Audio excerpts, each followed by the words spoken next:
వీరగా ప్రసిద్ధి చెందిన స్వాతంత్ర సమర యోధురాలు సరోజినీ నాయుడు.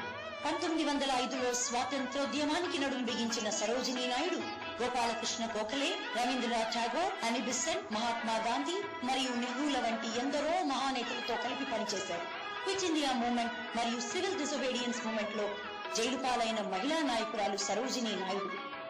భారత జాతీయ కాంగ్రెస్ తొలి మహిళా అధ్యక్షురాలు మరియు స్వాతంత్ర భారతదేశపు తొలి మహిళా గవర్నర్, అలాగే పేరొందిన మంచి కవయిత్రి, స్త్రీ జాతికి శిరోమణి, nightingale of India Sarojini Naidu.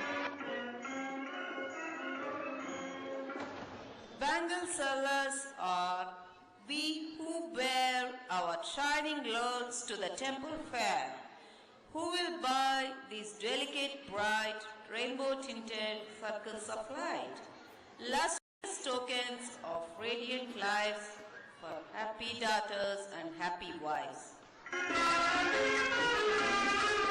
స్వరాజ్యస్తమజకరాతి చరితార్థము తద్గుణరాతి వరవీర విహార స్వరాజ్యస్తమర ధ్రువతారవు నీవమ్మా తెలుగు వీర లేవరా దీక్షభూమి సాగరా తెలుగు వీర లేవరా దీక్షభూమి సాగరా దేశమాత స్వేచ్ఛ కోరి తిరుగుబాటు చేయ. తెల్లవారి ఆటవిక పాలనకు అడుగడుగునా అడ్డు తగిలిన తెలుగు చిచ్చర పిడుగు అల్లూరి సీతారామరాజు. ఆంగ్లేయుల అరాచకాలను త్రిప్పికొట్టడంలో, వారి పన్నాగాలను పసిగట్టడంలో, తెల్లవాడి పోలీస్ స్టేషన్లను చెప్పి కొట్టడం సీతారామరాజు ప్రత్యేకత.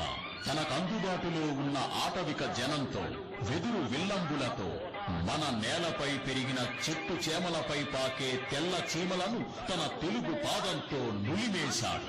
ఆంగ్లేయులకు సింహస్వప్నమై మిగిలాడు. ఆంధ్ర పౌరుషమై రగిలాడు. రామరాజుని బంధించేందుకు విఫల ప్రయత్నాలు చేసిన ఆంగ్లేయులు మాట్లాడడానికి అని పిలిచి న్యాయోపాయంతో సీతారామరాజుని చెట్టుకు కట్టి తూటాలతో మట్టు పెట్టారు. ఒక్క సీతారామరాజు చనిపోతే లక్షలాది సీతారామరాజులు ఉద్భవిస్తారు. ఒక్కొక్కరు ఒక్కొక్క విప్లవ వీరుడై విజృంభించి బ్రిటిష్ సామ్రాజ్యపు పునాదులు పెరిగిస్తారు.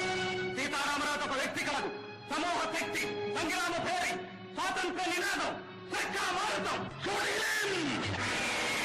మట్టిలో మట్టినై, నీటిలో నీటినై, ఆ ప్రజల ఊపిరిలో ఊపిరినై, మనసుల్లో భావాన్నై, హృదయాల జ్వాలనై, నా జాతి జనులు పాడుకునే సమర గీతాన్నై సామ్రాజ్యవాద శక్తుల్ని గెలుస్తాను. స్వతంత్ర భారతి జయకేతనంగా నిలుస్తాను. అక్కడ కాదురా, ఇక్కడ కాదు.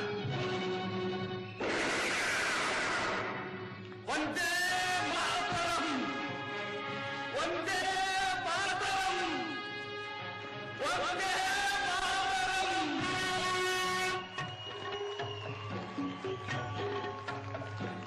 విప్లవ జ్యోతి జోహారు,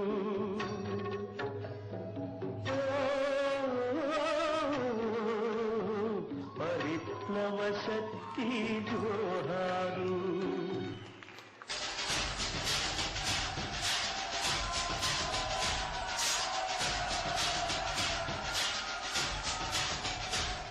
ఆదిలాబాద్ జిల్లాకు చెందిన గిరిజనోద్యమ నాయకుడు కొమరం భీం నిజాం నవాబు పశువుల కాపర్లపై విధించిన సుంకానికి వ్యతిరేకంగా గిరిజనులను ఒక్కతాటిపై నడిపించిన ఉద్యమకారుడు కొమరం భీం.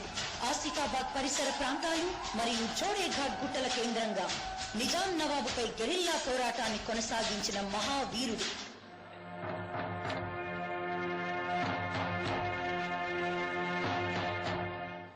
అడవిల కట్టెపుల్ల కొట్టనిస్తలేరు, చుట్టాకు ముట్టనిస్తలేరు, ఇప్ప పువ్వు ఏలనిస్తలేరు.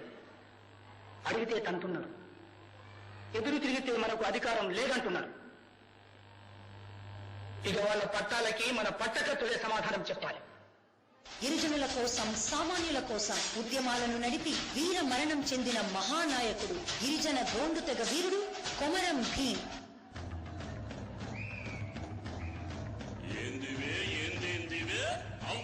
తాలూకుదారుగా నేను యుద్ధం ఆపివేస్తే భూమి పట్టా చేస్తారా?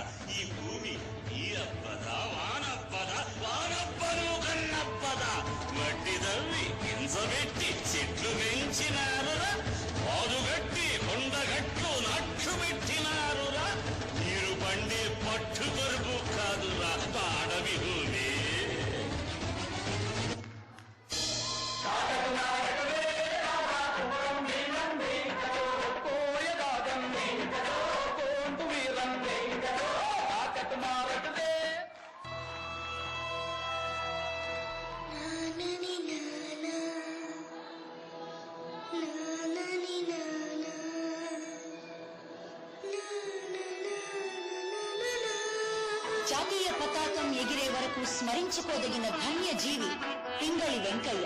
నిరాడంబరమైన నిస్వార్థమైన జీవితం గడిపిన మహనీయ మనీషి పింగళి వెంకయ్య 19 ఏళ్ల వయసులో దేశభక్తితో దక్షిణాఫ్రికాలో జరుగుతున్న రోయల్ యుద్ధంలో ఉత్సాహంగా పాల్గొన్నారు. దక్షిణాఫ్రికాలో ఉండగా మహాత్మా గాంధీని కలిశారు. గాంధీతో వెంకయ్యకు ఏర్పడిన ఈ సాన్నిహిత్యం అర్ధ శతాబ్దం పాటు నిలిచింది. 1916లో భారతదేశానికి ఒక జాతీయ జెండా అనే పుస్తకాన్ని ఇంగ్లీష్లో రాసి ప్రచురించారు. 1916లో లక్నోలో జరిగిన భారతీయ జాతీయ కాంగ్రెస్ సమావేశంలో వెంకయ్య గారు రూపకల్పన చేసిన జాతీయ జెండానే ఎగురవేశారు. భారత వినీలాకాశంలో రెపరెపలాడే త్రివర్ణ పతాక రూపశిల్పి పింగళి వెంకయ్య గారు తెలుగు జాతికే గర్వకారణం.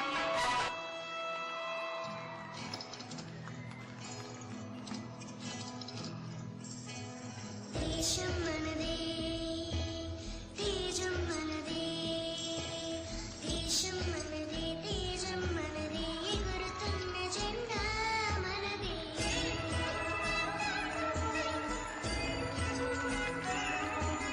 దేశం మనదే, తేజం మనదే, ఎగురుతున్న జెండా మనదే.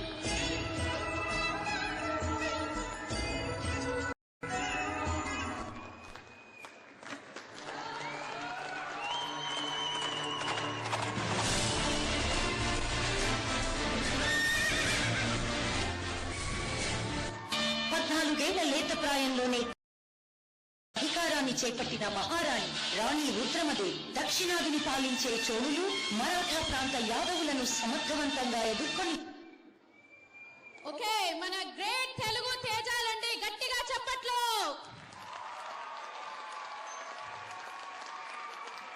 ఈ నమస్కారం అండి. ఈరోజు ఉగాది వేడుకల్లో ఉగాది వేడుకలు ఈరోజు మన టీఎల్సీఏ కార్యవర్గం మరియు టీఎల్సీఏ అభ్యర్థులు తెలుగు లెజెండ్స్ ప్రోగ్రామ్ చేశారు. మీరు చూశారు కదా, చాలా బ్రహ్మాండంగా ఉందండి.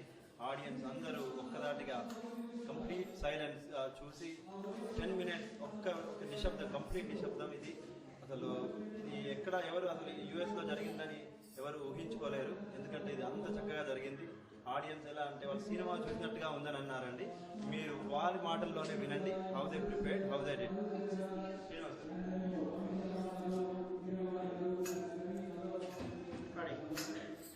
నమస్కారం అండి. ఇది మా అందరి టీమ్ ఎఫర్ట్. దీనికి మాకు స్ఫూర్తినిచ్చింది విక్రమ్ గారు. తెలుగు లెజెండ్స్ సంబంధించి ఒక మంచి ప్రోగ్రాం కావాలన్నారు. సో